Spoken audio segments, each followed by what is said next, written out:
शीतलसाठी.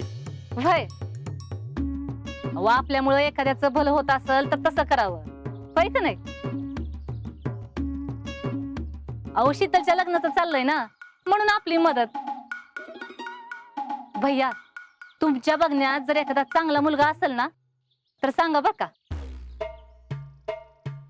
नाही म्हणजे तुमच्या इतका देखणं नसेल तर चालेल, पण शीतलला सुटवायला पाहिजे.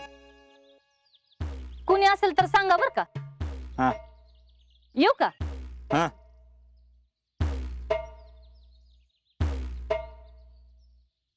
या मामीच्या तर शीतलला स्थळ बघती. हिच्या जागी दुसरं कोण असतं ना, खलासच केलं असतं. टेन्शन नॉट भैया. काय टेन्शन नॉट? तिकडे शीतलसाठी पोरगा बघायला सुरुवात केली आणि तू म्हणतो टेन्शन नॉट. भैया, शीतलला मुलगा बघायला सुरुवात केली ही आपल्यासाठी चांगलीच गोष्ट आहे ना. Talent YouTube. भैया, माझ्या डोक्यात एक प्लॅन आहे. शीतलच्या घरी तुमचं स्थळ पाठवायचं. अरे असं कसं पाठवायचं? मामी. नीलम, हा बघ. हा जरा चांगलं वाटतंय.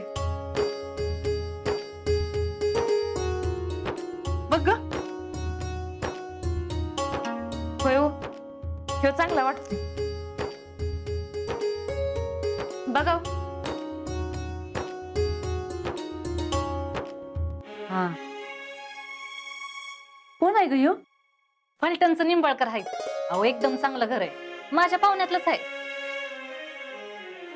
पोरानं ती MBA का काय केलंय म्हण, आणि त्यांची दुड्डेरी बी आहे बर का. आणि त्या दुड्डेरीचं समद काम त्योच बघतो.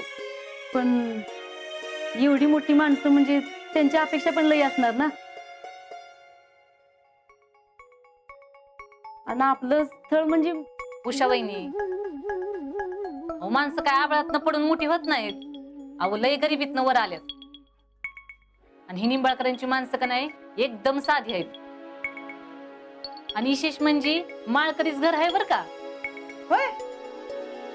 त्यांचं फक्त एवढंच म्हणणं आहे, पोरगी शांत, नम्र, चांगल्या स्वभावाची, म्हणजे सर्व गुण संपन्न पाहिजे.